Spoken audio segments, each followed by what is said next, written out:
Дайны дэлхийгээр дархан суугаа монголчуудын телевиз, Америкийн нэгдсэн улс дахь Монгол телевизийн студийн цаг нэвтрүүлгийн явуулын дугаарыг хэлж гээ эрхэм үзэгч та бүхнийхээ амар амгаланг айлтгая. Монгол улсад нис хүчин үүсэж өгцөний 100 жилийн өмнө зам тээврийн яамны иргэний нисхийн бодлого зохицуулалтын газрын дарга Чимэд Доржийн мөнх туяаг нэвтрүүлэгтээ урьж оролцуулж байгаагаа дуулахад таатай байна. За таны ажил үс тавалгүй 100 жилийн ажил ямар шүү явнаа. Сайн байна уу. Монгол улсад нис хүчин үүсч хөгжсөний 100 жилийн энэ 2025 оны 5 дугаар сарын 25-ны өдөр тохиож байгаа. Тэгэд яа нис хүчин гэхээр ер нь өмнө нь нис хүчин иргэний улсын нисэх гэдэг хамттай байсан учраас 1925 онд энэ Америкийн дэнчдэр онгоц буусан өдрийг л нис хүчин үүсч хөгжсөний өдөр болгон тэмдэглээд тэгэд 1956 он хүртэл иргэний агаарын тээвэр гэж тусдаа зохион байгуулагдсан учраас ер нь нийтэд нь Монгол улсад нис хүчин үүсч хөгжсөний гэж улсын нисгтэйгээ хамтарч тэмдэглэж ирсэн энэ уламжлалт түүх тойрон жил тохиож байна. Бидний хувьд бол түүх тойрог өгтөд зам тээврийн батлан хамгаалахын сайд хамтарсан тушаалаар нис хүчийн 100 жил зориулсаад ажлын хэсэг байгуулад ажиллаж байна.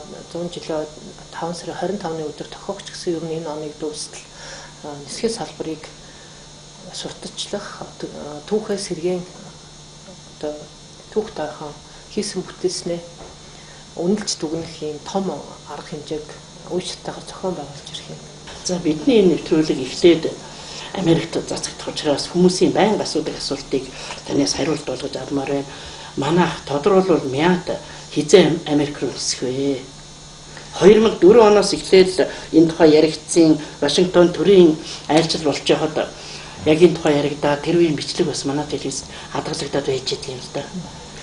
2004 он гэхээр 21 жилийн өмнөх юм байна. Тэгэхээр 2013 он төрөөс иргэний засгийн салбарт баримтлах бодлогыг улсын их хурлаас баталсан. Энэ бодлогод бол ерөнхийдөө 2020 оноос агаарын тээврийг үе шилтээр либералчлаад Америкийн нэгдсэн улстай нээлттэй агаарын зай хэлцээр байгуулна гэсэн зорилт төвшүүлсэн байдаг. За яагаад ерөнхийдөө 20 он гэдэг тоо гарч ирсэн гэхээр за манайх бол ер нь агаарын харилцааг 1946 оноос эхэлсэн хамгийн анх одоо Оросын албаны улсын тухайн үеийн зөвлөлт холбоот улсын улаан өдрөө нислэг хийдэг байсан. Хятадтай 1958 онд хэлцээр байгуулад Бээжин рүү нислэг хийдэг байсан.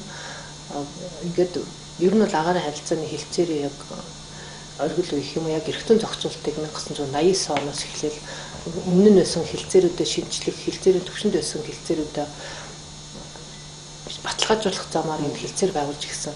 За ингээд 89 оноос хойш эхэлтэй энэ хэлцээрүүд маань явсаар аваад энэ либералчлан гэхээр манайх хоёр талын хэлцээр байгуулдаг. Гэтэл бид бол өөрсдөө агаарын тээврийн компани хувьд тийм чадвартай хүчирхэг биш байсан учраас ер нь дандаа хязгаарлалтай байдлаар агаарын харилцааны хоёр талын хэлцээр хийж тохирч ирсэн.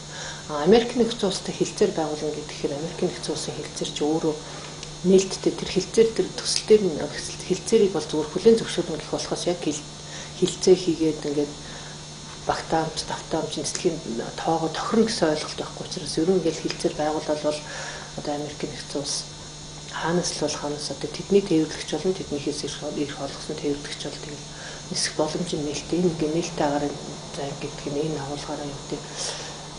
За 2023 оны 8 дугаар сард хэлцээрийг байгуулад одоо 9 дугаар сард засгийн газраар баталгаажуулсан энэ хэлцээрийг тэгээд одоо энэс эхлээд бид одоо агаарын тээврийн хэлцээр ихе хүрээнд Монгол улсаас шууд нислэг Америк руу ниснэ гэдэг одоо зорилт тавил бүх төлөвлөлтөө хийж ажиллаж байна. За энэ хооронд яасан гэхээр бид яг тэдэд ниснэ гэж хэлэхэд бол эрт бид бол Америк нэгдсэн улсын холбооны нисхийн агентлаг тээврийн аюулгүй байдлын агентлаг энэ хоёр байгууллагын аудит шалгалтанд хамрагдах хэрэгтэй. Монголын иргэний засгийн салбарын хувьд бол олон улсын аудитэд ер нь гайгүй төвшний хувьд бол дээгүүр гайгүй үзүүлэлттэй явдаг. Жишээ нь одоо хамгийн сүүлд 2023 онд олон улсын иргэний засгийн байгууллагын аудитэд аюулгүй байдлын аудитэд хамрагдаад одоо дэлхийн дунджаас дээш дэлхийн дундч 64 газар бид 76.15% үзүүлэлтэд дүгнэгдсэн гэдэг. Яг энэ бол яг иргэний засгийн тогтолцооны хувьд хийгддэг аудит. Америк нэгдсэн улс руу нисхийн тулд одоо бидний энэ аудит энэ хоёр байгууллагаас ирэх аудитд бид бас тодорхой байдлаар бэлтгэх ёстой.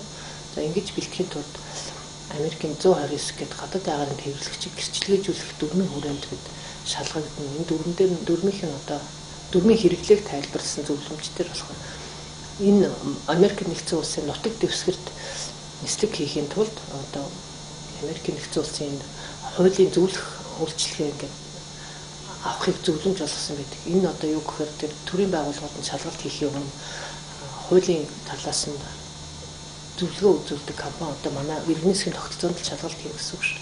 Энд бэлтгэхийн тулд гэдэг агуулгаар энэ зөвлөмж өгдөг. За манайх одоо Америкас зөвлөх компаниуд ажилласан 6 сард 2024 оны 6 сард болохоор засгийн тогтолцоо ер нь бол гайгүй гэхдээ бас дүрм журмын хувьд одоо сайн сайжруулалт хийх шаардлагатай гэдэг нэг иргэн засгийн эрх зүйн тогтолцоотой холбоотой 174 зөвлөмж гаргасан. Тэгээд энэ зөвлөмжөө бид нэр одоо засаж залруулж арилгах ёстой. За ингээд 2025 оны 1 сарын 1-ээс хууль шинээр одоо иргэн засгийн тухай хуулийн шинжилсэн хариулгыг хүчин төгөлдөр мөрдөж эхэлсэнтэй холбоотой одоо бүх дүрм журмандаа өөрчлөлтөө оруулаад энэ хуулийг англи хэл дээр нь тэр зөвлөх компани бол үзээд хуулийн хүрээнд одоо том эрх зүйн хүрээнд бол зөвлөмж бол гайгүй зүгээр энэ дээр нийцүүлээд бид нар чинь шинэ Зеландын дүрм авч ашигладаг гэсэн бол одоо энэ дүрмэн дээр шинжилтээ хийгээд олон улсын стандартаа илүү тодорхой тусгаж өгөх шаардлагатай гэдэг зөвлөмж өгсөн. За тэгээд одоо ер нь бол 18-аас 24 сар шаардлагатай гэдэг одоо нэг талаар бидэнд одоо зол гэх юм уу хууль шинжлэгдэж эхэлж байгаа дүрмээ шинжлэх гэдэг одоо энэ асуудлууд хамтдаа явж байгаа. За яг Монгол талаас нь бол юм. За бид одоо 11 сард тэр үнэлгээгийн хийлгээ хийгээд бид эрх зүйн орчноо бүрдүүлээд шинэ хуультай хувьдуулаад одоо бас хийх ажил зөндөө хамгийн их хугацаа шаардж байгаа асуудал болохоор байцаагч нарыг сургах, давлгажуулах тэгээд нийтдээ одоо ингэ дүрм журмаа шинжилээд одоо өмнө гэрчилгээжүүлсэн байгууллагуудынхаа гэрчилгээжүүлэлтийг бас эргэж хянж үзэх гэдэг нэг иймэрхүү хугацаа шаардлагатай ажлууд байгаа учраас бас энэ дээр одоо бэлтгэл ажлыг хийж байна. За бидний хувьд бол манай иргэн засгийн ерөнхий газар бол одоо мэрэгсэн байцаагч ажилтнууд ер нь бол хангалттай. Гэхдээ яг одоо тогтолцооны хувьд үзэхээр бид чинь 8 чиглэлээр 8 үндсэн чиглэлээр хяналт шалгалтанд орно л доо. Тэгэхээр бас ингээл байцаагч мэрэгчлэн болсон хүчин иргэн засгийн ерөнхий газрын санхүүжилт одоо шинжилгээ шалгах байгууллагын статус, эдийн засгийн зохицуулалтын чиг үүрэг хаана хэрэгжиж гэн гэдэг нь тогтолцооныхоо хувьд ямар байх ёстой вэ? Дээрээс нь яг хэрэгжилтийнхээ хувьд энэ дүрм журмч ямар байна гэдэг дээр шалгалт хийх учраас жоохон хугацаа шаардлагатай юм байна. Тэр аудитэд хамрагдаад категори нэгийг л бид хангахгүй бол бас нисгэд бас төвөгтэй тэр категори хэрэг хангалтгүй үнэлэгдчихвэл дахиад категори нэгт орохын тулд бас 4-5 жил шаардлагатай. Ер нь бус улс орн их хугацаатай бэлтгэлтэй. Гэхдээ бид тэрнээс одоо бусад улсууд тэгдэггүйгээр бид аль болох богино хугацаанд бэлдээл нисгэл тиймээс сонирхолтой хичээж ажиллаж байна. Тэгэхээр одоо наа чи ингэж ойлгох уу? Америкийн талаас тавьж байгаа шаардлага бол их байх нь шүү дээ. Өндөр ер нь статус нь олон улсын иргэн засгийн байгууллагын стандарт шаардлагаас өндөр шаардлага тавигддаг.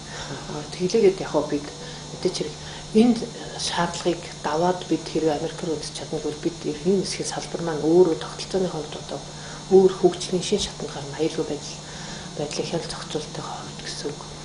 Яг Мяд компани Америк руу нисхийн тулд энэ Boeing 787 маягийн онгоц 2 ширхгийг авсан л да аваад одоо нисгэд бэлдээд авиа компанийнхаа хувьд за тэгээд дээрэс нь тэд Америкийн тэр холбооны засгийн агентлагийн 145 гэдэг ахарын үлэх засвар үйлчилгээ хийх зөвшөөрлөө авсан гэсэн тэр стандарт шаардлагыг хангацсан гэсэн. Бид одоо тэр салбарынхаа хүрээнд бүгд агарын тээвэрлэгч одоо тэнд төрийн хувийн гэхгүй бүх агарын тээвэрлэгчид одоо сонголтоор гэх юм уу одоо тэр үйл ажиллагаанд иргэний засгийн газраас тавьж байгаа хяналт чинь зөв зөвтэй байна уу гэдэгтээ тэр хувийн компанид ч гэсэн ажиллаж байгаа одоо инженер нисгч хэнийг ч гэсэн шалгаж тогтолцоо зөв явж уу гэдэг дээр л ерөн тийм аудит хийгддэг ажил учраас бид салбараараа тэр чигтэл бэлтгэх ёстой бүгдээр л бэлтгэх ёстой тийм ажил тэгэхээр тодорхой хугацаа бол хийх боломжгүй юм байна шүү дээ. Энэ 5 сараас эхлээд United Airlines Токиогийн Наритагаас Улаанбаатар руу ниснэ гэж байгаа. Энэ бол одоо энэ бидний яриад байгаа нислэгт бол хамааралтай үстэй. Яг хамааралтай. Энд чинь Америк Монголын хооронд нислэг хийж гин гэсэн. Яг тэгвэл United өөрөө Америкийн 5-6 хотоос зорчигчтой авчираад тэр United Airlines гэсэн онгоцоороо авчираад тэндээсээ одоо Токиогоос наашаа тэрвэрлээд ирж байгаа гэсэн үг шүү дээ. За энэтэй холбоотой United нисгтэй холбоотой энэ сая 3 сарын 31-ээс эхлээд тэр аюулгүй байдлын агентаас Америкийнхан ирээд одоо манай нисэх бодол дээр аюулгүй байдлын аудит хийс одоо аюулгүй хамгаалтын одоо нисхийн хүндлэнгийн хууль бус үйлдэлээс хамгаалах тэр онгоцонд одоо гадны үцлэг шалгалт хийгээд нэвтрүүлэх тэр зорчигчдыг аюулгүйгээр нэвтрүүлж одоо аюулгүй байдлын хамгаалалт хангагдаж байгаа нүг юу гэдэг тэр яг өнөөдөр нөгөө хаалтын хурлаа хийсэн бас гайгүй бид амжилттай дүгнэгдсэн. Тэгээд энэ United Nations гэдэг чинь өөрөө Америк Монголын хооронд л нисэж байгаа. Тэр завсар нь Токиод буунуу, хаана буун тэр чинь нөгөөсөө шууд Америкаас шууд нислэгээр наашаа ирлээ гэхэд ер нь бол зорчигч урсгал ингээд яванда яаж ч бүрдэн шүү дээ тий. Одоо манайхан бол голдуу Истанбул, Сөүлээр ингээд дамжаад ирж байгаа. Токиогоор бол бас зүүн тооны тэгээд одоо ойролцоогоор жилд Америк Монголын хооронд 50,000 гаруй зорчигч ингээд явж байгаа гэхээр тэднээс United бол өөрөө нислэгээр ингээд зорчигчтой авчирна гэдэг чинь бас Монгол руу одоо Америкаас нисэж байгаа бас боломжтой гэсэн. Тэгээд бас нэг эрэг тал нь гэвэл United Nations гэдэг хөтөн жишээ нь Монгол руу нисэж байгаа. ASEAN ч өөрөө жишээ нь Коренер ASEAN-аас өвлөр дамжаал Америк руу нисдэг гэдэг бас тодорхой байгаа хэмжээгээр тарифа буулгаад энэ чинь өөрчлөлтөө бий болж байна гэсэн үг тийм. Яг гол хүмүүсийн сонирхсан юм бол Мянмарын онгоц өөрөө нисхийг сонирхоод байгаа юм да. За та нэг хэсэг иргэний нисхийн ерөнхий газрыг удирцсан. Тэр зам энэ 100 жилийнх нь ой өмнө хамгийн гол чухал одоо хийж бүтээсэн ажлаа нэрлэе гэвэл юуг нэрлэсэн бол? За ер нь бол иргэний нисхийн ерөнхий газрын дараагаар 2023 оны 1 сараас яг 2 жилийн хугацаатай ажилласан. Энэ хооронд бид одоо олон жил яригдаад хийж бүтээж чадахгүй ажил бол иргэний нисхийн тухай хуулийн шинжилсэн найруулгыг хийж улсын их хурлаар батлуулсан.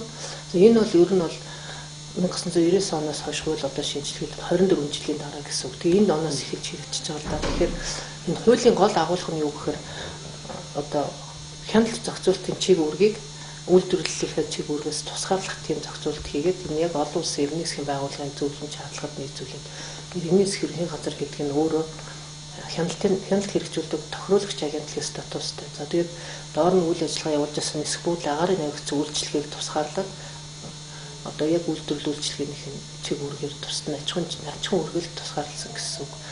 Тэгээд ингэж юм том бүтцийн шинжилт хийгдэж байгаа. Тэгэл энэтэй холбоотой бүх дүрм журм тэр иргэний нисхийн 60 гаруй дүрмүүд тэгээд эдийн засгийн зохицуулалт гэдэг тийм шинэ нэр томьёо урд нь одоо манай хуулийн дээр байгаа боловч одоо бас шаардлагатай байсан зохицуулалт энэ нэг агаарын харилцааны нисхийн салбарт хэрэглэх үн тариф тий одоо өрсөлдөөнийг илүү зохицуулах зорилгоор үн тариф ямар үйлчлэгээний төлбөртэй ямар шууд хэмжээтэй зохицуулах вэ гэдэг энэ олон улсын иргэний нисхийн байгууллагаас гаргасан зөвлөмжийн дагуу хийгдэж байгаа энэ бодлогын хүрээнд л хийгдсэн.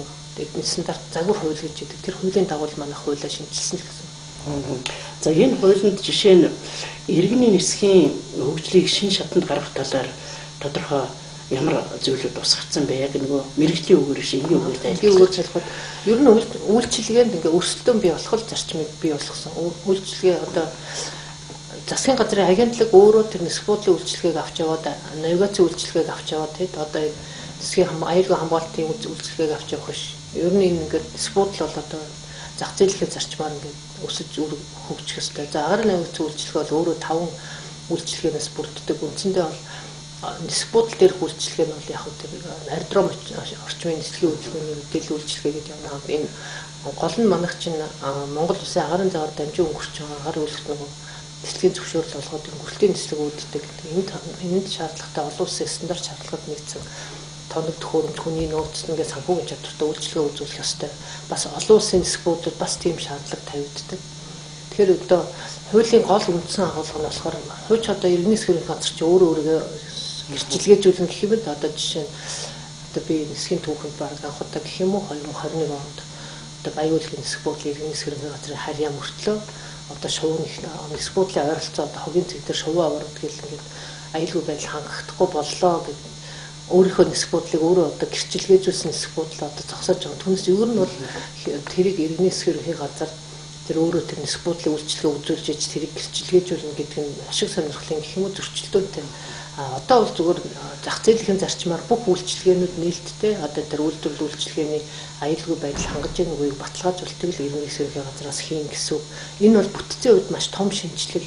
Тэгээд бүтэц зохион байгуулалтын хувьд дээрэс нь яг иргэний нисхийн дүрмийг шинжлэх бас жоохон хязгаарлагдмал. За одоо хууль өөрчлөгдснөөс хойш зөвшөөрлийн хууль гэж одоо нийтлэг Монголын хуулиуд гараад ирсэн. Тэрнтэй нийцүүлэх гэхээр манай салбарын хууль бас жоохон хүчээр дутагдaltaй байсан учраас энд бас нийцүүлж бас өөрчлөлт шинжилт хийсэн. Одоо ерөнхий зорилтын засаг гэж яриад байдаг. Одоо жижиг онгоцнуудыг орж ирж үйл ажиллагаа явуулах энэ одоо агарын зайн болон одоо үйл ажиллагааны тэр талбай зөвшөөрөл өгөх гэдэг энэ процессыг бүгдийг одоо хуулийн хүрээнд дэмжиж зохицуултыг оруулаад ингээд дүрмээр зохицуулаад илүү хэлбэр байлгасан болохоор тэр чиглүүлж баталсан. Тэгээ энийг жоохон тодруулаад хувийн хвшлийн одоо оролцоо хөрөнгө оруулалтыг дэмжих тал дээр яг юу тусагдсан байгаа. Ер нь төр яг одоо яг шууд утгаараа бол энэ хөрөнгө оруулалтыг дэмжин гэдэг нь тунхаглын бол байхгүй тийм. Агуулгаараа юу төр хувийн хвшил гэлтгүү аль нь л одоо зах зээлгээ зарчмаар үйлдвэрлэл үйлчлэгэл эрхэлж ивэл одоо өсөлдөх эрхэм нээлттэй боломж нь нээлттэй л байх хэвээр. Одоо жишээ нь хувийн олон улсын нисэх бодол жишээ зөвхөн төрийн мэдэлд байсан бол одоо бол хувийнхан ч гэсэн хувийн компани ч гэсэн олон улсын нисэх бодлыг байгуулад тэнд үл мэдээж төрийн үйлчилгээнүүд нь яваад менежментийн аваад явах боломжтой. Жишээ нь одоо ингээд манай ховд мөрөн чанаас нь 70 зат гэдэг дөрөв нисэх бодлыг иргэнээс хэргийн газрын харьяанд ажиллаж байсан одоо энэ үндэсний төвгээд үйлдвэрлэлийн чиглэл хэрэгжүүлж байгаа төрийн өмчт компанид шилжсэн байгаа. Одоо энд бол ингээд хувийн хвшлийн хөрөнгө оруулалтыг оруулаад менежментээ аваад үйл ажиллагааг явуулах боломжтой. Зөвхөн энэ ч биш ерөн бүх нисэх бодлуудад. Тэгээд агарын тээвэр бол аль өмнө нь ингээд өөрчлөлтөнд тусгаарлагдсан төрийн өмчт мяд компани одоо хувийн компаниудтай зэрэгцээл үйл ажиллагаа явуулж байгаа. Тэгэхээр энэ тал дээр зөвхөн хяналт аюулгүй байдлаар ингээд хангаж чадчихвэл одоо төрийнх байна уу, хувийнх байна уу гэдэг бүтцээ байгуулж болно, үйлчлэгээгээ үзүүлж болно гэдэг нээлттэй үлдсэн юм биш үү? Зарчим манай хуулийн зохицуулалтаар бол явж байгаа. Энэ дөрөв дурдаад өнгөрсөн нисхийн аюулгүй байдлыг хангах тал дээр иргэн нөгөө хамтран оролцогч аж ахуй нэгж байгууллагуудын үүрэг хариуцлагыг юу тусгасан байдаг вэ? Яг нь ерөнхийдөө засгийн газрын хэмжээнд одоо агарын тээврийг хэлбэршүүлэх журам, аюулгүй байдлын журам гэдэг хоёр журам засгийн газрын хэмжээнд засгийн газар батлахаар байгаа. Тэнд болохоор одоо нисэх бодол болон одоо нисхийн аюулгүй байдалд хамааралтай бүх байгууллагуудын төрийн бас байгууллагууд тэнд чинь нөгөө хувийн нислэг хийж байгаа хувийн агарын тээвэрлэгчдэд ч гэсэн оролцохоор ийм уялдааг нь хангасан юм хоёр журам байгаа. Энэ бол угаасаа нөгөө олон улсын нисхийн байгууллагын бас зөвлөмжөөр ингээд улс бүхэн тийм улсын хэмжээнд ийм үйл ажиллагааг зохицуулсан дүрм журамтай байдаг. Тэгэхээр нөгөө жишээлбэл нисэх бодол дээр үйл ажиллагаа явуулж байгаа хувийн компани байсан, төрийн компани байсан, төрийн байгууллагууд ч байсан тий бас ингээд хувийн зөвхөн агарын тээвэрлэгч биш одоо ачаа тээвэр зууч газрын үйлчлэгээ эрхэлж байгаа янз янзын компаниуд бид нар ямар байдлаар одоо бид ингээд нислэгийн аюулгүй байдлыг хангахад оролцох вэ гэдэг өөрөө чиглэлийн бүгдийг тодорхойлоод өгсөн тийм зохицуулалт бий болгосон одоо хэлбэршүүлэх агарын тээвэр хүмүүсийг одоо чирэгдэлгүйгээр хүндрэлж чирэгдэлгүй захиргааны ямар нэг дарамтгүйгээр энэ онгоцонд орох нэвтрүүлэх үйлчлэгээ авах нисэх бодол төр тийм ингээд энэ чинь төрийн болон төрийн бас бүх байгууллагууд хамааралтай нэг ийм талын зохицуулалт бол засгийн газрын хэмжээнд шийдэж хийж орохоор одоо ингээд ер нь батлагдах шатнд байгаа. Хуучин байсныгаа шинжилээд шинээр ч гэсэн батлуулах шалтгаан тийм. Студийн цаг. Монгол улс хэдэн улстай агарын харилцааны хэлцээртэй вэ? Сүүлд та чинь Итали ямар дөрөв оронтой вэ агарын харилцааны хэлцээр хэлсэн шүү дээ. Итали ер нь Кувейт, Итали гэх сүүлийн хоёр энэ жил ингээд 10 нодны 10 гэлтгсэн ингээд байгууллагад байгаа шүү дээ. Тэгэхээр ер нь агарын харилцааны хэлцээр болохоор ингээд байгууллагад ямар үр дүнтэй бэ гэдэг агуулга гарч байна. Яагаад байгууллагад байт юм бэ? Яагаад Италитай байгуулсан бэ гэдэг. Италиас хизээ нисэх юм бэ? Ингээд нисэхгүй мүү гэх. Ер нь бол агарын харилцааны хэлцэр гэдэг чинь дэлхийн 193 улс ингээд олон улсын эрдэнэ засгийн байгууллагын гишүүн улс гэдэг. Тэгэхээр энэ улсууд хоорондоо ингээд хэрвээ 126 улс хоорондоо одоо чинь Монгол улс 126 улстай хэлцээр байгуулах гэх юм бол тэгвэл ер нь хэлцээр гэхгүй одоо нээлттэй байж болно гэдэг зохицуултын хувьд юм. Итали гэдэг манайх чи Европын холбооны тэр холбоотой нь өөртөө бас хэлцээртэй. Гэхдээ Италитай нь бас тусад нь хоёр улс хоорондоо гэдгээр хэлцээр байгуулах үүрэгтэй. Тэгээ энэ хэлцээр байгуулахаар 48 улс руу хуваарь нислэг хийх агарын харилцааны эрхцэн зохицуулт бүрдсэн гэсэн. Олон улстай хэлцээр байгуулад ингээ үр дүнд нь юу юм бэ гэвэл агарын харилцааны хуваарь нислэг хийх эрхцэн зохицуулт бүрдэж байгаа. Агарын харилцааны хэлцээрг улс орны хувьд манайх бол 1944 оны агарын харилцааны дамжин өнгөрөх хэлцээр гэдэг энүүгээр зөвшөөрлөг нь олгоцсон олон улсын тэр гишүүн байгууллагын хувьд тэрний үгээр манай нутаг дэвсгэр дээгүүр зөвшөөрөл аваад нисэж болно. Зүгээр техникийн зориулалтаа буулт хийж болно. Хэрвээ зорчигч авах тийм нислэг хийх бол захиалгат нислэг хий. Одоо энэ болгонд нь одоо захиалгат нислэг хийхээр одоо тариф нь агаарын 80% спортлын үйлчилгээ гэдэг энэ тарифууд нэг 10-аас 15% нэмэлт одоо хураамжтай байдаг. Агаарын харилцааны хилцээр хийгээд тэр томилогдоод ингээ хуваарь нислэг хийх боломжтой боллоо гэдэг тэр нислэгээ хийвэл яг тэр энэ тариф нь бол ингээл нээлттэй зарлцсан тэр нэмэгдлгүй тарифаар үйлчлэн гэсэн.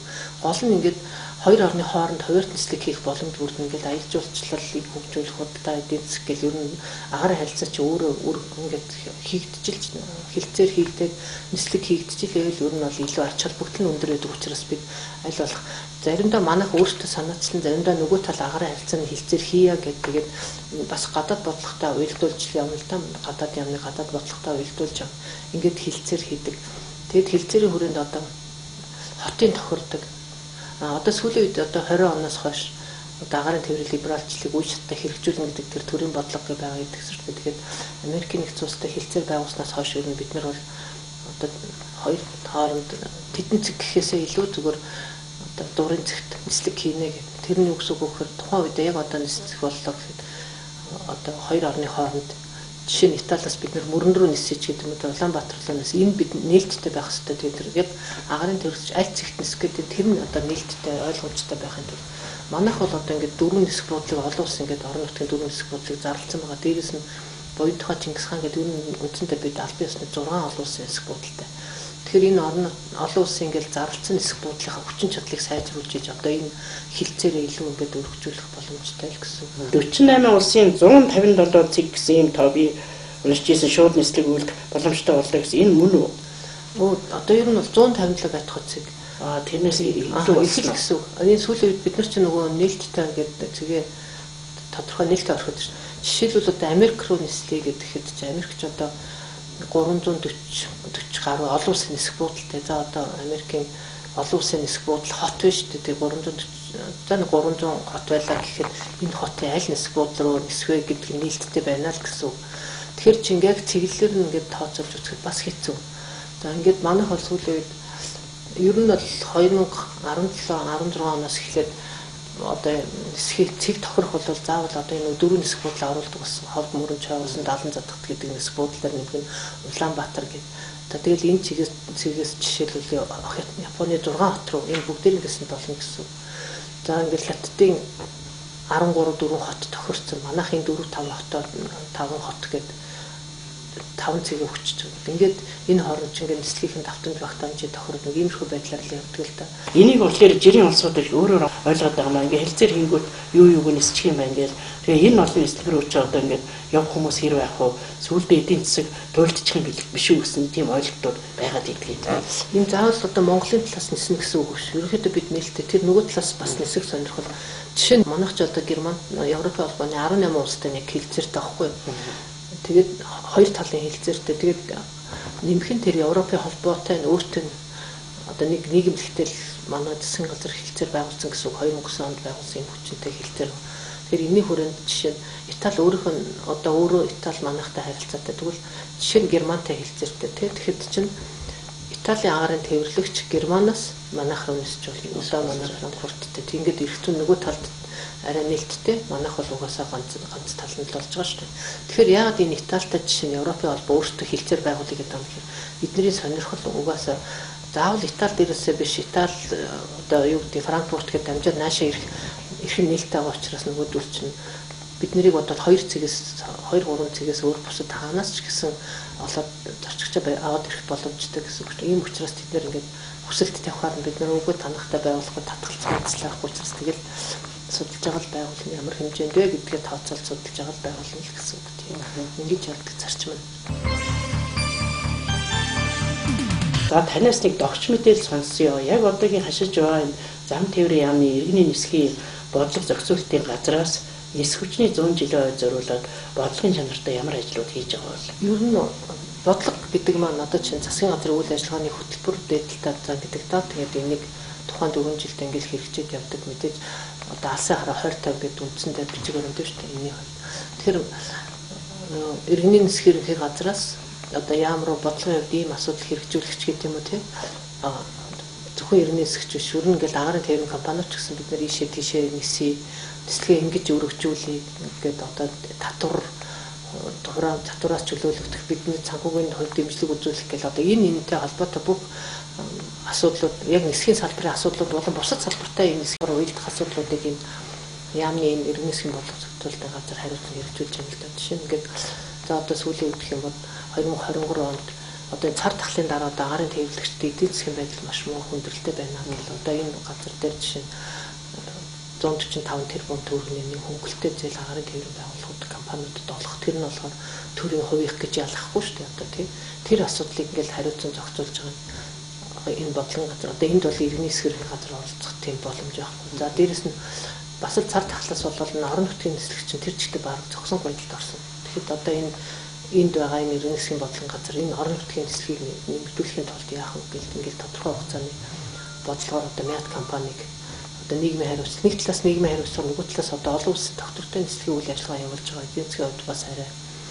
гайгүй гэдгээр мяд компаниг нийгмийн хариуцлагын хөлийн хүрээнд болон ерөнхийдөө нислэгийг сэргээхэд боломж мяд компаниас учраас гээд одоо тийм бодлого зохицуулт хийсэн үндсэн дээр мяд компани нислэг ингээд докторжуулаад орон нутгийн 7 чиглэлд одоо доктортой үйл ажиллагаа явуулж байна гэдэг чинь томоохон ажилгүй л ингээд агарын тээврийн за энэ бүх агарын харилцааны хилцээр ингээд энд зангидагдаад явдаг. За бусад салбартаа уялдаа хүчтэй одоо бүсчсэн хөгжлөөр энэ спортлуудын хүчин чадлыг сайжруулах гээл энэ хөрөнгө оруулалт санхүүжилт одоо хинтээ хаанаас авах уу эрэлхийлэх гээл энэ мэт ажлууд бүгд энэ дээр явна. За одоо салбарт жишээ нь татврын ямар асуудал байна энийг одоо бас бусад салбартай болон дангаараа ингээд хэрэгжүүлэх гээл явна. Жишээ нь одоо дэлхийн худалдааны байгууллагын иргэний агарын хөлгийн худалдааны хэлцээр гэдэг одоо энэ жишээ манайх өөрөө үйлдвэрлэгч орн биш учраас энэ тийм агарын хөлгийг оруулж ирээд засвар үйлчилгээ хийх эсвэл өгсөрөх тийм энэ дээр одоо татврын дарамт учруулахгүй байхын тулд одоо энийг шийдвэрлэж байгаа олон улсын гэрээнд нэгдэж байгаа. За одоо буян тухайн диспутыг яаж цааш ашиглах вэ гэвэл одоо энэ судалгааны төвшөнд буян тухайн диспутыг түшиглэл нүүбийн хүмүүнлэгийн одоо тусламжийн төв байгууллагыг хэлнгээд явж байна. За одоо сая Италитай хэлцээр байгуулахад бас энэ бас нөлөөс яг бол Италич өөрсдөө бас хүмүүнлэгийн тусламжийн төвтэй тэгэнгүүтээ танах одоо манай Бирагомын диспут буян тухайн холбоод тэр хүмүүнлэгийн тусламжийг үзүүлэх төвийг байгуулах дээр бас хамтрах боломжтой ч гэдэг юм уу. Зөвхөн ингээд агарын тээвэр гэхгүйгээр бас энэ нөхцөл байдлыг бас илаал бий болгох ингээд салбарт ачаад бүгдтэй санхүү хөрөнгө оруулалт бодлого эдийн засгийн зохицуулалтын ямар асуудал энэ бүгдэд одоо энэ газар оролцож явдаг. Нислэгийг газраас удирддаг нислэгийн хөдөлгөөний удирдлага сүүлийн үед одоо ямар шин үйлчлэгүүд нэвтэрсэн бэ? За одоо яг үүндээ бол ерөнхийдөө нислэгийн одоо манай агарын цагаар дамжин өнгөрч байгаа агарын хөлгийн тоглолт сүүлийн үед багассан. Тэгэхээр ковид цар тахал дараа нь Орос Украины нөхцөл байдлаас болоод энэ Орос дээгүүр манай дээгүүр дамжин өнгөрдөг нэг 20-т орчиж байгаа агарын дан тэгээд ер нь багассан. Одоо бол нэг 200 орчим агарын хөлөг өдөрт нисэж чинь хожин чинь 450 хүртэл байдаг байлаа шүү дээ. Тэгэхээр чинь энэ агарын навигацийн үйлчилгээний одоо ачаал маш багасчаад байгаа хгүй агарын хөлөгч нь. За эндээс нэг тодорхой хугацааны хураамж аваад энэ ч салбартаа зарцуулдаг гэдэг. За энэ нислэгийн хөдөлгөөний удирдлагын үйлчилгээнд яасан гэхээр за сая шинэ хуульч батлагдсан тэрнтэй ч уялдуулаад ер нь манайх чинь нийтдээ нэг 15 агарын замтай. Одоо урд хил дээр 6 ингээд холбогдсон 6-9 гэд холбогдсон ингээд агарын замтай хаалгатай. Тэр агарын хаалгаар ороод манай агарын цагаар хамгийн товчор ч юм уу тэг боломжийн одоо богино замаар явах уу, замаар явах уу гэдэг нь одоо агарын тээвэрлэгч өөрөө сонгоод явахын тулд энэ агарын зам зохион байгуулалтыг сайжруулаад сая одоо бүр шинжилгээ батлаад одоо агарын тээвэрлэгч өөртөө ашигтай ер нь юуны хувьд бол аюулгүй байдал хангагдсан, нислэгийн аюулгүй байдал хангагдсан нислэгийн хөдөлгөөний удирдлагын үйлчилгээг үзүүлж байгаа шүү дээ. Тэгээд ийм сонгох чөлөөт агарын цаг концепт гэдэг энийг одоо 2023 оны 11 сард болсон үйл ажиллагаагаар бид олон улсад сурталчлаад за тэгтээ бас нэг юм нь болохоор бид ингээд та нарыг чөлөөтэй нөхцөл боломжийг чинь бүрдүүлсэн ингээд 17 оноос хойш яригдчихсан асуудал ингээд өнгөрсөн оны 7 сараас эхлээд энэ навигацийнхаа үйлчилгээг бид одоо тодорхой хугацаанд та нарын бас уян хатан зохицуулт хийгээд агарын хаалгаар нэвтрэх боломжийг чинь сайжруулсан гэдэг үгнээс яг нислэг хураамжаа жоохон нэмэгдүүлсэн л 10-11%. Энийг зүгээр бас нэмэгдүүлэхгүй олон улсын агарын тээвэрлэгчтэй холбоотой хамтарч байгаа. Нэмэгдүүлсэн. Гэхдээ биднэрт бас техник технологийн шинжилт хийх шаардлага байна. Бид одоо ингээд 2011 онд ханх гэрийг нь улсын төсвийн хөрөнгө оруулалтаар гэдэг гэрийг нь байгуулад 13 оноос ашиглалтанд оруулах хэрэгтэйсэн. Одоо Улаанбаатар одоо энэ буйдхад бүсийн нислэгийн хөдөлгөөний удирдлагын нөөцтөг гэд байгуулад энийг одоо ашиглалтанд оруулах гэсэн. Одоо хүртэл ашиглалтанд ороогүй. Тэр гүйцэтгэгч компанитай холбоотой асуудал ингээд явагдаад байгаа. За тэгэхээр бид нарын чинь бас дахиад нөөц төвтэй байж ич бид нар нислэгийн хөдөлгөөний удирдлагын үйлчлэгээ бас илүү аюулгүй байдал нь илүү хангагдаж сайжрах хэрэгтэй. Тэгэнгүүт бид одоо сайн шандад 2 дахь төв байгуулахаар одоо 2024 онд яг ингээд байршлын тогтоомод газар зүйн байршлынхын хувьд тогтоож байгаа. Тэнд нэг цэг байгальдаа тэгэхээр тэрийг өргөжүүлээд нөөц төв хэрэг одоо газар хөдлөлт байгалийн гам шиг ямар нэгэн холбооны өгөөтэй саадлаас бол энэ хоёр хоорондоо холбогдох тусдаа ч ажиллах юм боломжтой нөөц төв байгуулах бол бас агарын зам бүрхэлтийг одоо энэ агарын цагаар дамжин өнгөрөх онгоцны бас аюулгүй байдал бүрэнгүүтэд хангагдахгүй гэдэг асуудал яригдж байгаа.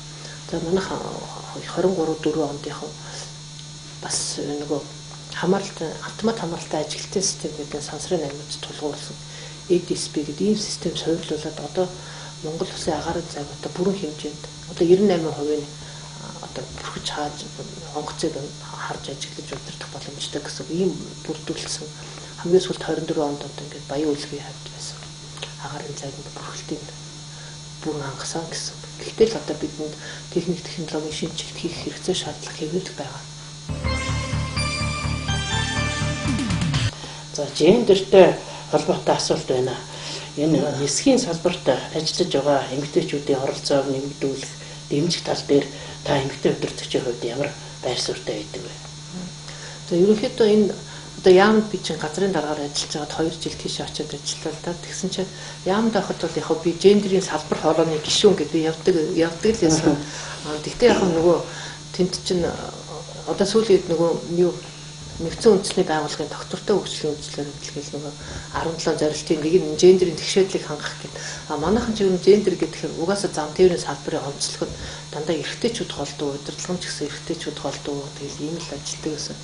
Тэг яг 20 онд намайг ингээд дарга болоход ер нь тэр үеэс энэ гендерийн бас илүү их яригддаг болсон болов уу гэж бодсон. Тэгэхэд одоо би одоо жишээ нь яамны нисхийн газрын эмэгтэй дарга болж байгаа. Тэгэл авт зам дээр нэг эмэгтэй дарга гэдэг ингээд манайх бусад яамдын хувьд эмэгтэйчүүдийн манлайллыг хангахын удирдах төвшөнд эмэгтэйчүүдийн оролцоог нэмэгдүүлэх ёстой байна гэдэг юм 20 оноос эхэлж яригдаж ирсэн. За тэгээд ингээд дөнгөж яригдаад байж итэл би 23 онд иргэний засгийн газрын дараагаар очиход иргэний засгийн газар гэдэг чинь тэр 193 улсад байгаа тэр ИКАО-гийн гишүүн иргэний засгийн удирдах газар л гэж ярьж байгаа. Тэдний тэр директор генерал буюу DG гэдэг ингээд энэ нэг эмэгтэй удирдагч бол одоо айгу цөөхөн байдаг. Одоо миний мэдхийн би 3 дахь нь байсан. Самао Доминикан гэдэг нэг нь тэдэн тэгээ би ингээд 3 дахь. Тэгээ эмэгтэй хүн удирдагч болохоор тэнд олон ус өөрөө намайг одоо тий ингээд анхаарал одоо янз янзын хурал цуглаан дээр гендерийн тэгшээдлийг хангах одоо нөгөө нэгдсэн үндэсний байгууллагын юм чинь бүгд л яригдал явж байгаа. Гендерийн тэгшээдлийг хангах оролцоог нь хангах гэх юм ингээд. Тэгэл тэр үед одоо нисхийн салбарт эмэгтэй удирдагчид илүү төлхөө байх хэрэгтэй. Одоо нисгч инженер, нисхийн удирдагч гэдэг энэ гэрчлэгээчдэг ажилтнуудын дунд эмэгтэйчүүд илүү оролцоотой байж нисхийн аюулгүй байдал чи илүү хангагдах гэдэг юм гэл ийм бодлогын юмнууд ингээд яригдаад эхэлтэй билээ. Тэгээд би болохоор ирнэс ихт ингээд очиод тэр нь яг гендер гэдэг дан эмэгтэйчүүд илүү авах гэдэг агуулгаараа биш. Ер нь эрэгтэйчүүд эмэгтэйчүүдтэй хүмүүс аль аль нь хөрөх юм манай нисгч ингээд хол төгсрөл ихтэй бас нэг Монголын нэг онцлог гэх юм уу ингээд аль аль нь ингээд өглөө гараад шөнө ирдэг ийм тэгэхээр би одоо тэнд одоо миний хийсэн ч юм гэх юм эрэгтэй ч эмэгтэй ч ажилтнуудын хүүхдийн төрсөн өдөр бол одоо чөлөөгүй нэг өдрийн чөлөө юу дээрэс нь одоо хүүхд нь өдөр цалинтай чөлөөг нь өгөө 3-5 хоногийн аавч ч ээжт нь ч чөлөө өгөө гэдэг ингээд ийм имийг дотоод журмандаа оруулаад зохицуулаад эцгийн зөвлөл байгуулад эцгийн зөвлөл нь одоо энийг хэрэгжүүлдэг юм болсон. Тэгээд яг энэ бол бас би дан эмэгтэй хүмүүсийн хүүхдэд анхаарах хөштэй одоо гэр бүлийн тэр энэ ачааг бас эрэгтэй ч гэсэн өөрлөцөх ёстой гэдэг ахуулгаар гэтэл өөрлөцөг гэдэг юм тэр аав нөгөө цалинтай чөлөө цалин акт авч гарч нөгөө цалин бас яригдах учраас аль аль нь гэдэг байдлаар ийм байдлаар зохицуулт хийсэн. За дэлхийд даяар болохоор эмэгтэйчүүдийн оролцоог нэмэгдүүлэх гэдэг. Тэгээд одоо өнгөрсөн оноос эхлээд манай иргэний засгийн салбарт бас хөрхийн эмэгтэй нисгч нар бэлтэж байна. Одоо ингээд 5 дахь нисгч нар орж ирж байна. Хүннээ эр компанид нэг онгоцны даргуулалтаа явсан. Бас 7 жил ажиллаж байгаа нэг эмэгтэй байгаа. За дээрэс нь агарын тээврийн компаниудын эмэгтэй захирлууд одоо 3 агарын тээврийн компани захирал эмэгтэй байна гэдэг. За тэгээд дээрэс нь одоо энэ манай засгийн газар чи өөрөө эмэгтэйчүүдийн манлайллыг ингээд нэмэгдүүлъя гэдэг удирдах албан тушаалд эмэгтэйчүүдийн манлайллыг нэмэгдүүлъя гэдэг. Би одоо иргэний засгийн ерөнхий газрын дарга байхад би 2200 хүнтэй тэрний одоо манайхны гэхэд 1570 эмэгтэй. За тэгээд удирдах албан тушаалд ер нь 67 эмэгтэй одоо ингээд салбарын хэмжээнд хэлэх тэр айгүй маш бага тоолдоо ингээд ажиллаж байна гэдэг. Сая тэгээд бас энд ирээд 3 дугаар сарын 10-нд зам тээврийн салбарын эмэгтэйчүүдийн чуулга гэдэг анх удаа зохион байгуулсан.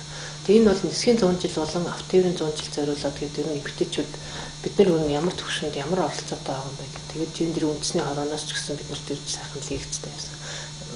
Манай болгон тоёо гишүүнийг бас ураад одоо бид эмэгтэйчүүд бид салбартаа яаж оролцох юм, нийгмийн асуудал бид нар яаж оролцож яаж нөлөөлөх юм бэ гэдэг тийм. Энэ чиглэлээр бид одоо олон талын лекц сонссон. Нисгч намын бас одоо эмэгтэй хүн ингээд ажилд оролцоход маш хэцүү.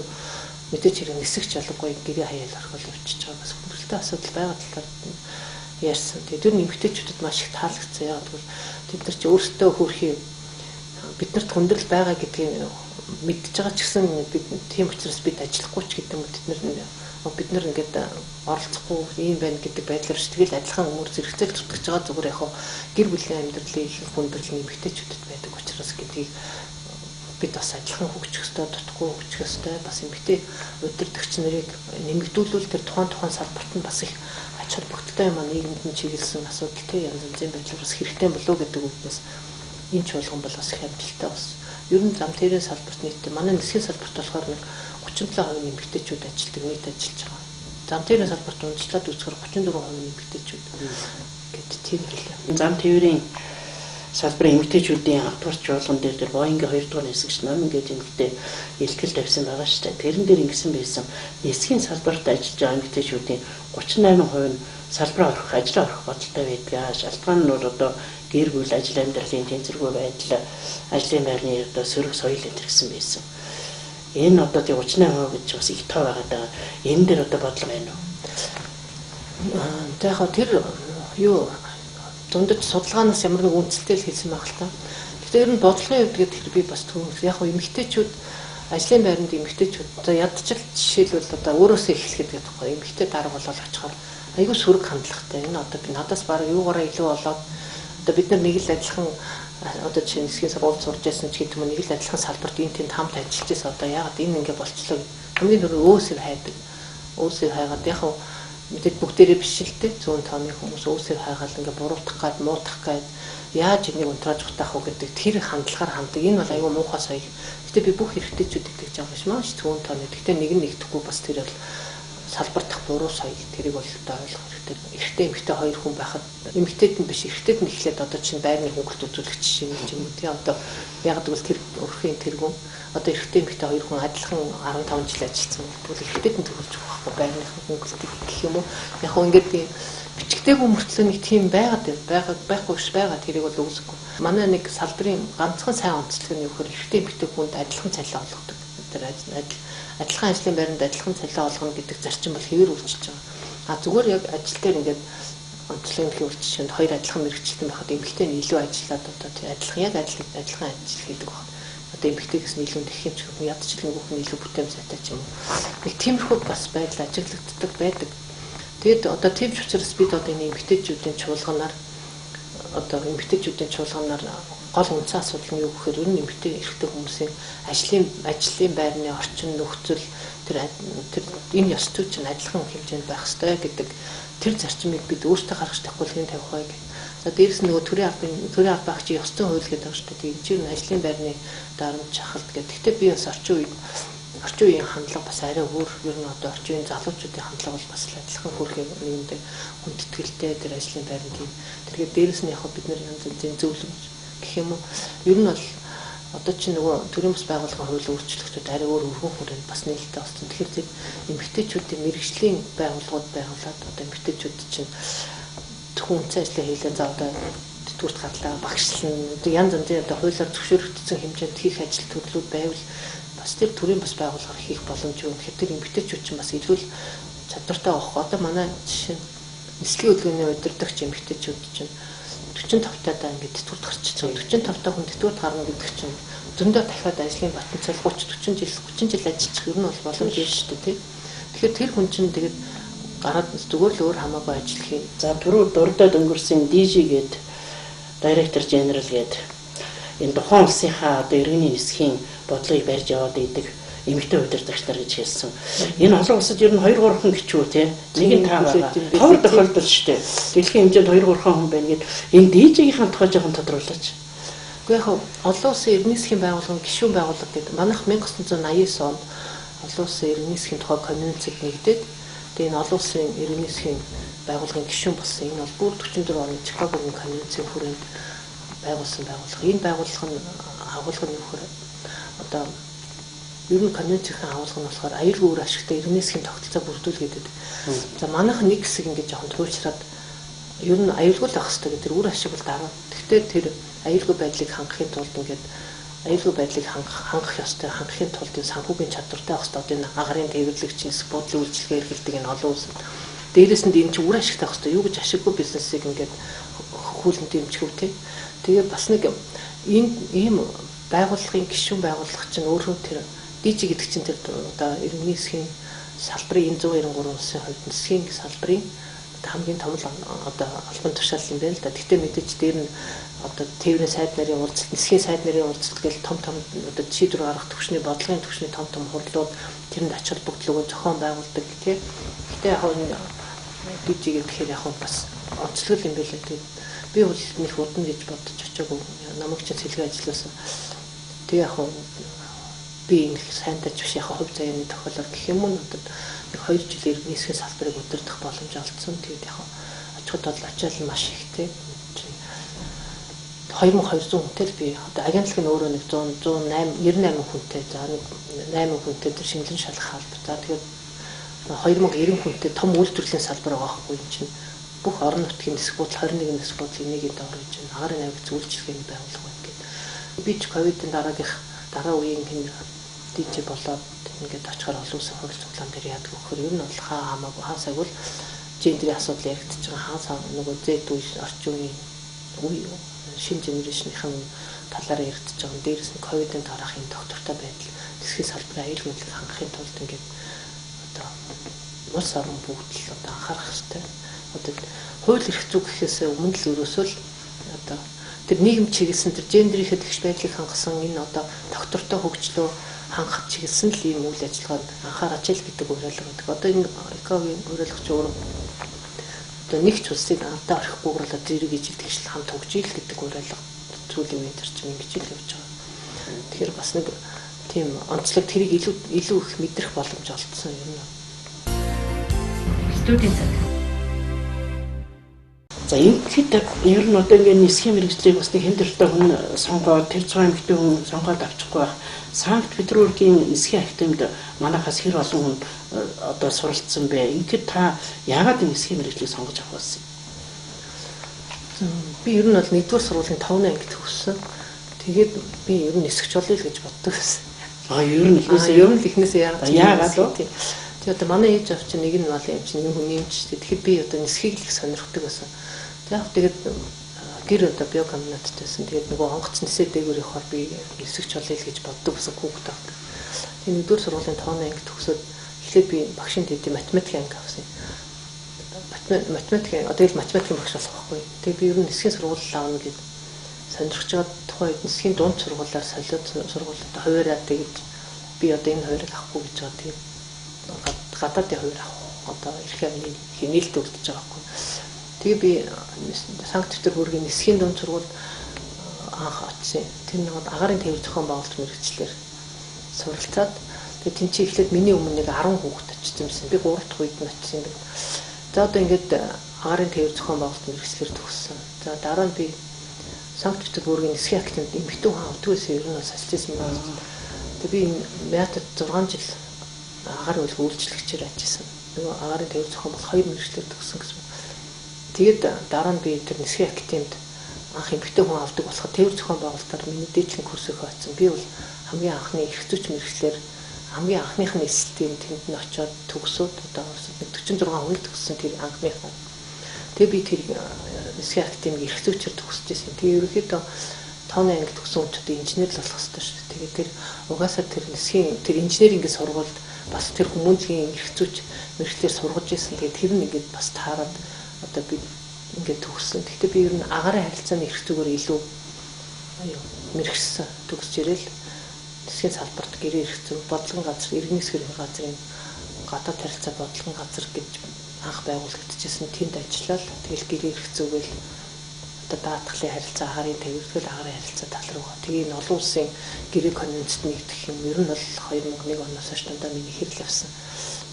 Би одоо 20 гэрээ конвенцэд нэгдэх юмыг хариуцж хийцэн байдаг. Сонирхол юм. Тэгээ багийн өсвөлийг нисчээр биелээгүй ч гэсэн удирдлагад нь ажиллаж байгаа нь гэдэг чинь одоо бизнес үүсгэх үстэй. Харин тийм. Би тэгтээ бас 10 жил байхдаа нөгөө нисгч болох гээд бэлдээд шүхрийн курст ороход очихгүй. Тэгсэн чинь тэр үед нөгөө Батлан амлах туслах нийгэмлэг гэх хэлтгүүрээ өөрчлөлт нэг аргатай байсан байдаг гэсэн. Тэнд очисон чинь намайг за тэгэл нисгч болох сонирхолтой бэлдэх гэж байгаа юм уу? За тэгснээр нөгөө цэргийн госпитальд очиод эрүүл мэндийн үйлчлэгт ороод иргээд явуулахгүй. Тэгсэн чинь очисон чинь миний араас уцстаад над хүүхдээ битээ ав гэдэг ер нь бол тийм. Миний бодсон лах, намайг бодсон лахалтай хөрхий. Ер нь бол одоо эмэгтэй авах боломжгүй учраас хэрэггүй л гэсэн юм шиг.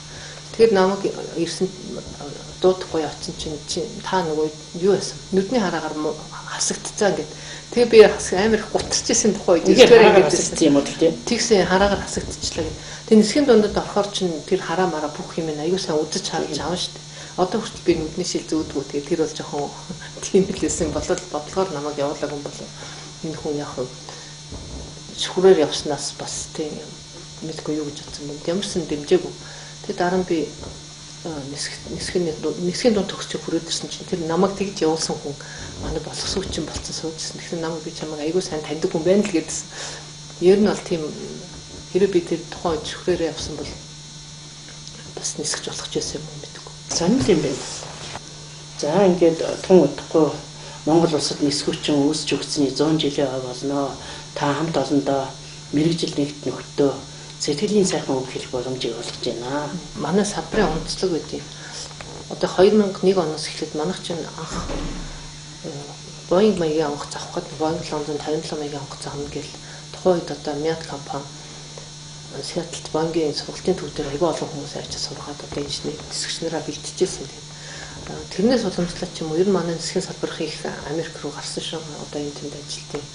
Одоо миний мэдхийн наттай хамт манай дээд курст гэж сурж байсан хүмүүс те Америкт ажиллаж амьдарч байгаад ирлээ гэж Чикагогийн нисэх онгоцны буудлын 20 жил ажиллаад ирлээ гэх хүмүүсээ тийм. Тэгээд эхлээд би одоо Америкт ажиллаж амьдарч байгаа манай нисхийн салбарт бас ажиллаж байгаад тэнд очиод Америкт очиод ажиллаж байгаа бас хүмүүстэй би таарлцчихлээсэн дүндээ. Тэгээ та бүхэн ч гэсэн одоо алс холоос ч гэсэн ингээд манай нисхийн салбарын түүх 100 жилийн ойн явцад ингээд нисгт ажиллаж байсан гэдгээрээ тухайн үед хийсэн бүтээсэн ингээд энэ бас нисхийн 100 жилийн хөгжлийн түүхэнд бас тодорхой хэмжээнд гавьяа байгуулсан хүмүүс шүү гэдгийг би онцлог нэмэлтийг хүсэж байна. Тэгээ дээрэс нь ер нь бол Монгол улсад нисэх хүчин үүсч хөгжсөний 100 жилийн тохиолдуулаад одоо нисэх хүчинд ажиллаж байсан одоо ажиллаж байгаа одоо бүх хүмүүстэй эрүүл хаз жаргал сайн сайхан бүхнийг хүсье. Тэгээд мэдээж ажиллаж байгаанууд нь ажлын амжилт хүсье. За танд баярлалаа. Амжилт хүсье. Манай нэвтрүүлэгт Монгол улсын зан тээврийн яамны иргэний нисхийн бодлого зохицуулалтын газрын дарга Чимэд Оржийн мөнхтөө оролцлоо. Үзэгч та бүхэн энэ өдрөө сайхан өнгөрүүлээрэй.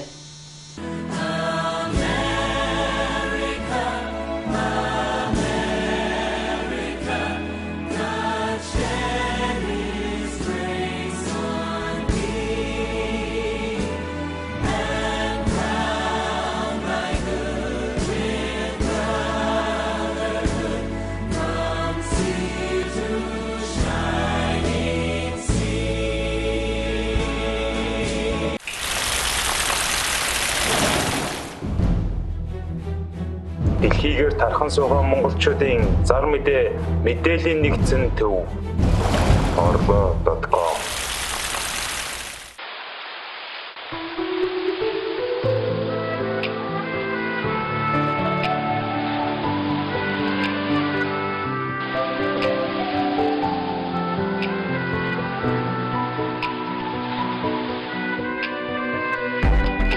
Тимүрилээ жигүүлээд нэгсэн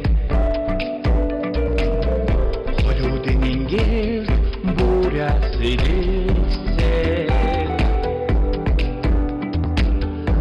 Тэгдозахан цэцэгси хүрээндэн Найсагсан тва Los Angeles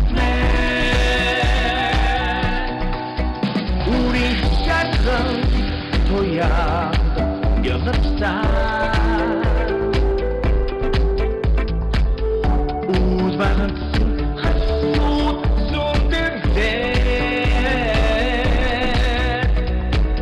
Nerede temizsin dalmadı değil bodanç Nalga tevin minis Los Angeles Зураг хүүхэн эхлүүч Мөрөдөд мэлэх амьдралаа зэлүүлж Осмин яргах дайнсын хаатхан Устын төгөлдөр Los Angeles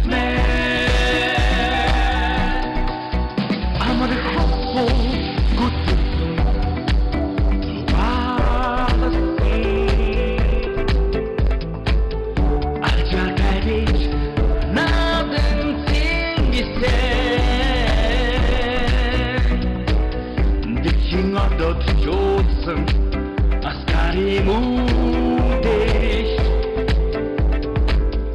Тухучний ертөнц миний Los Angeles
Los Angeles Turihon dalga, Mandus